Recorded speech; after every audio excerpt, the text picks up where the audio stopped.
Student, कैसे हो आप सब। आज फिर हम आ गए एक बहुत बढ़िया वीडियो लेके, जो कि तीसरी वीडियो है प्रतिशत आधारित जो हमने सीरीज स्टार्ट की है उसकी आज तीसरी वीडियो और बहुत ही महत्वपूर्ण वीडियो होने वाली है। आज हम बताने वाले हैं जो कि प्रतियोगी परीक्षाओं में आपके प्रश्न आते हैं, जिस टॉपिक से आपके प्रश्न बनते हैं प्रतिशत पर आधारित, वो हम आपको बताने वाले हैं। आपको भी पता होगा कि क्षेत्र पर आधारित, आयतन आधारित, और इन्हीं क्वेश्चंस में आपको बहुत प्रॉब्लम होती है कि जब आपको इस तरह प्रतिशत फाइंड करना होता है, कोई वैल्यू नहीं गिवन होती, केवल प्रतिशत दिए, तब आप किस तरह से निकालेंगे वो कॉन्सेप्ट आपको यूज़ करके आज हम बताएंगे। किस तरीके से क्वेश्चन को आप सॉल्व करेंगे, उस पर आधारित जो सिद्धांत होते हैं वो बताएंगे, उस पर आधारित फार्मूले बताएंगे, वो हम पूरा चीज़ आपको क्लियर करेंगे। फिर आपको क्वेश्चन एग्जाम्पल के साथ समझाएंगे किस तरीके से क्वेश्चन आएंगे तो आप किस तरह से करेंगे। तो हम उसी कड़ी में आज हम स्टार्ट करने वाले हैं। अभी तक आपने हमारी प्रीवियस वीडियोस नहीं देखी इस सीरीज़ को, तो एक बार जाके जरूर देखिएगा। हमारी 2 वीडियोस ऑलरेडी आ चुके हैं। आज की हमारी तीसरी वीडियो प्रतिशत पर आधारित पूरे सिद्धांत जो है हमारे, वो हमें चला रहे हैं पूरे, और हमारे जो भी क्वेश्चन कंपटीशन एग्जाम में बन रहे हैं उन सबको हम सॉल्व करवा रहे हैं। और जो पेपर से भी हम लेके आएंगे, हमारी ये सीरीज़ खत्म हो जाने के बाद, मतलब हमारे सिद्धांत कंप्लीट हो जाने के बाद,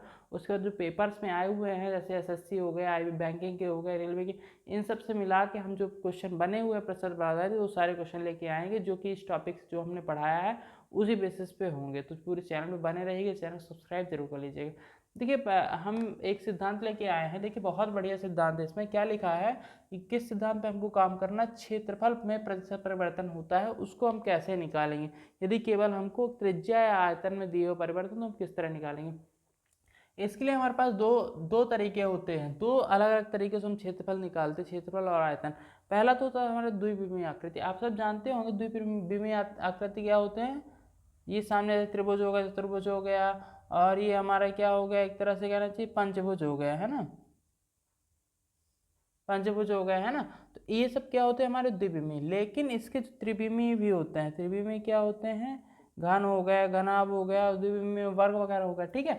आपको क्या लिखा है, देखिए द्विविमीय आकृति में क्या होता है, इस आकृति में क्षेत्रफल, इस आकृति के क्षेत्रफल, भुजा व त्रिज्या आदि में होने वाले प्रतिशत परिवर्तन, मतलब क्या, किस किस में, क्षेत्रफल में, भुजा और त्रिज्या, इन सब में परिवर्तन जो होते हैं उसको हम कैसे निकालते हैं वो हम आपको बताएंगे।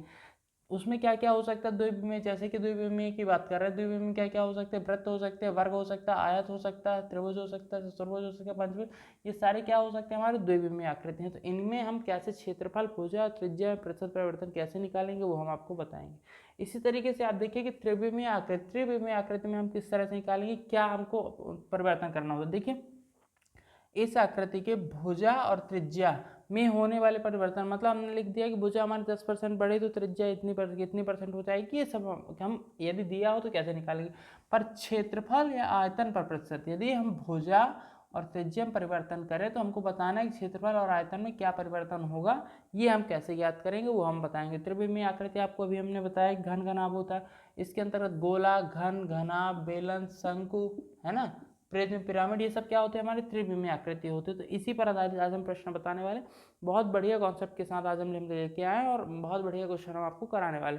और इसी तरह के हम सिद्धांत लेके आएंगे आपके लिए, फार्मूले लेके आएंगे, शॉर्ट फार्मूले, जिससे कि आप डायरेक्टली क्वेश्चन, बस आपको एक चीज़ है कि आपको सही तरीके से अप्लाई करते आना चाहिए फार्मूला, है ना, कि किस क्वेश्चन में आप किस तरह का फार्मूला, पता चला आपने किसी और क्वेश्चन पे क्वेश्चन नहीं समझे, आप दूसरा फार्मूला आपने रख दिया, थोड़ा सा माइनर चेंजेस होते हैं, वो यदि गड़बड़ कर दिया आपने पूरा आंसर गलत हो जाएगा।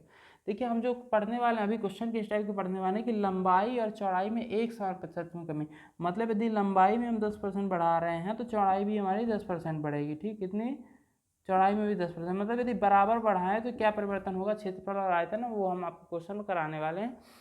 फॉर्मूला बताएंगे, उसके बाद हम बताएंगे किस तरीके किस कॉन्सेप्ट से आप करेंगे। तो आप चाहे तो इसका स्क्रीनशॉट ले सकते हैं, पेज का पूरा सिद्धांत लिखा हुआ, एक एक चीज़ हमने क्लियर की है आपको, द्विविमीय क्या है, त्रिविमीय क्या, ये सारा आपको क्लियर होना चाहिए, है ना, किस चीज़ के एग्जाम्पल क्या होते हैं, सारी चीज़ें अब स्क्रीनशॉट ले सकते हैं। अब हम लेके आने वाले आपके लिए क्वेश्चन जो कि बताएंगे किस तरह से आप कम से कम समय क्वेश्चन को आप करेंगे, किस फार्मूले का यूज़ करेंगे, किस तरह से समझेंगे कि किस क्वेश्चन में कौन सा फार्मूला लगना है।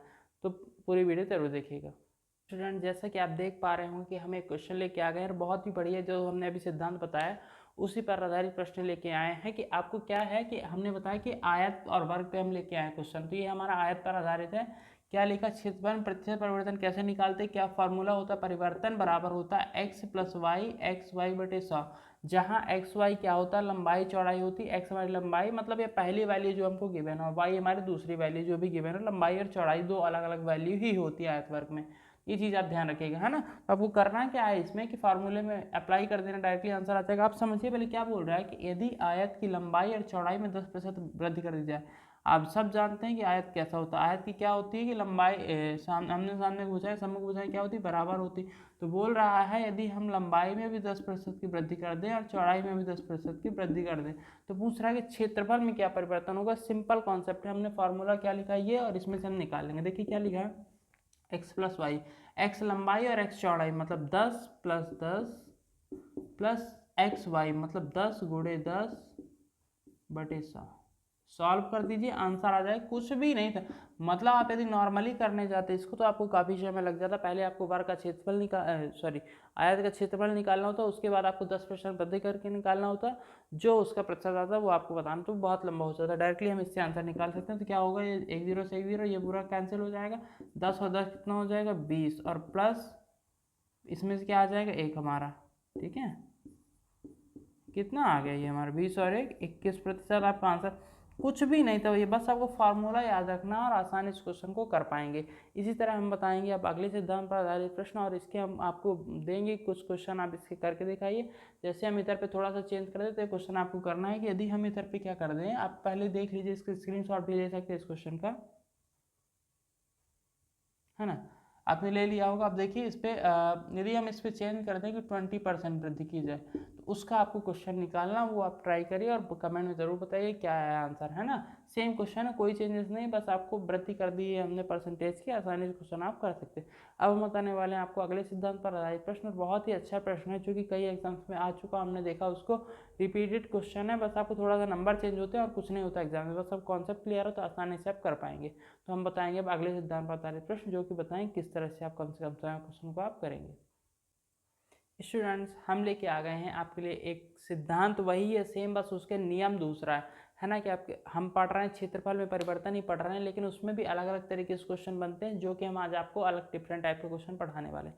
देखिए है क्या इसमें कि लिखा है क्षेत्रफल प्रतिशत परिवर्तन, ये हमारे सबका टॉपिक सेम है, ठीक है। लेकिन क्या है इसमें, उसमें क्या था आपका लंबाई और चौड़ाई बराबर, मतलब बराबर लेनी है, एक्स एक्स है 10 10 है तो 10 10 ही ले। लेकिन इसमें आपको दो चीज़ें चेंज करनी है, एक तो लंबाई और चौड़ाई अलग अलग होगी, दूसरी चीज की एक में कमी होगी तो एक में वृद्धि होगी, दूसरे में वृद्धि होगी तो एक में कमी होगी। ये चीज है आपको ध्यान रखनी, मतलब अपोजिट होगा। जस्ट ये लिखा क्या है, लंबाई और चौड़ाई में अलग अलग प्रतिशत कमी एवं वृद्धि, मतलब लंबाई होगी कुछ और चौड़ाई उनमें अलग अलग प्रतिशत कमी या वृद्धि होगी। जैसे लंबाई में a% तथा चौड़ाई में b% की वृद्धि, a% की कमी और चौड़ाई में तथा चौड़ाई में b% की वृद्धि, तथा लंबाई में a% की वृद्धि एवं चौड़ाई में b%, मतलब जस्ट अपोजिट होगा। ये चीज़ आपको ध्यान देना है ना, अपोजिट होगा। इसके लिए आपको कौन सा फार्मूला लगेगा, प्लस माइनस एक्स। मतलब प्लस माइनस का मतलब क्या है, यदि आपकी वृद्धि हो रही तो प्लस के साइन के साथ लेंगे, यदि कमी हो रही तो माइनस के साइन के साथ, और प्लस माइनस एक्स वाई बटे 100 ये होता है। एक्स हमारी पहली वैल्यू होती है, वाई हमारी दूसरी वैल्यू होती है। सॉल्व करेंगे, ये हमारा क्वेश्चन भी दिया एग्जाम्पल में, बहुत बढ़िया क्वेश्चन है ना।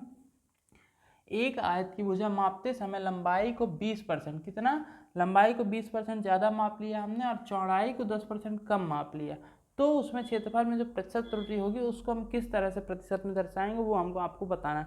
यदि आप नॉर्मली करने जाते हैं तो आपको बहुत लंबा निकल जाएगा, इन सबको क्षेत्रफल निकालेंगे, फिर आपको कम करके लंबाई का 10-20% और इसका 10% कम करके आप निकालेंगे क्षेत्रफल, उसमें आपको बहुत समय वेस्ट हो जाएगा। सिंपल इस फार्मूला रख दीजिए, सीधा आंसर आ जाएगा। है क्या इसमें, देखिए प्लस माइनस, तो कितना वृद्धि कितनी हो रही है, प्लस का 20%, मतलब प्लस का हमारा 20 हो जाएगा। कमी कितनी हुई है 10%, मतलब माइनस का 10, फिर माइनस अब होता है एक्स वाई। एक्स वाई का मतलब क्या होता है हमारा 20 गुणे 10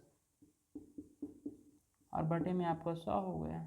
ये हो गया, आप सॉल्व कर दीजिए इसको, आंसर आ जाएगा आपका। क्या है इधर 20 में से 10 जाएगा 10 बचेगा, माइनस ये 2, 1 0 से 1 0, 1 0 से 1 0 बचे 2 बस, है ना। ये प्रतिशत में है ना, 10 में से 2 जाएगा तो 8% आपका आंसर आएगा। कुछ भी नहीं था इस प्रश्न में, आप आसानी से इस प्रश्न को कर सकते, तो बहुत ही आसान प्रश्न, और इसी तरीके से प्रश्न बनते हैं। हमने ऐसे कई क्वेश्चन देखे हैं, एसएससी में भी देखा है आपका, आप भी मैच कर सकते हैं। एसएससी में देखा है, एसएससी सीजीएल में देखा है हमने, है ना। ऐसा क्वेश्चन आप किसी ईयर में है, आप एक बार देखिएगा प्रीवियस ईयर का पेपर, तो उसमें आपको ऐसा क्वेश्चन मिलेगा क्षेत्रफल में प्रतिशत त्रुटि कैसे निकालते हैं। बहुत ही महत्वपूर्ण प्रश्न है, बस नंबर चेंज हो जाते हैं, बाकी कुछ नहीं होता। और यदि जस्ट अपोजिट भी हो जाए इसका, कि इधर बोल दे कि 20% कमी हो जाए 10% अधिक हो जाए, तब भी आप सिर्फ साइन चेंज करके इस क्वेश्चन को सॉल्व कर देंगे। आपको करना क्या है, इसको अलग मेथड से करना है। देखिए इसको आपको हम दे रहे हैं, आपको सॉल्व करके कमेंट में बताना है इसका, है ना। ये 40 कर दिया, ये 20 कर दिया, हमने चेंज किया थोड़ा सा, और आप इसको अपने कमेंट में करके हमको बताएंगे आंसर। और वीडियो अच्छा लगा तो लाइक करिएगा, दोस्तों में शेयर करिएगा, चैनल सब्सक्राइब जरूर कर लीजिए, जिससे जो आने वाले वीडियो है आपको टाइम पे मिल पाए। Thank you.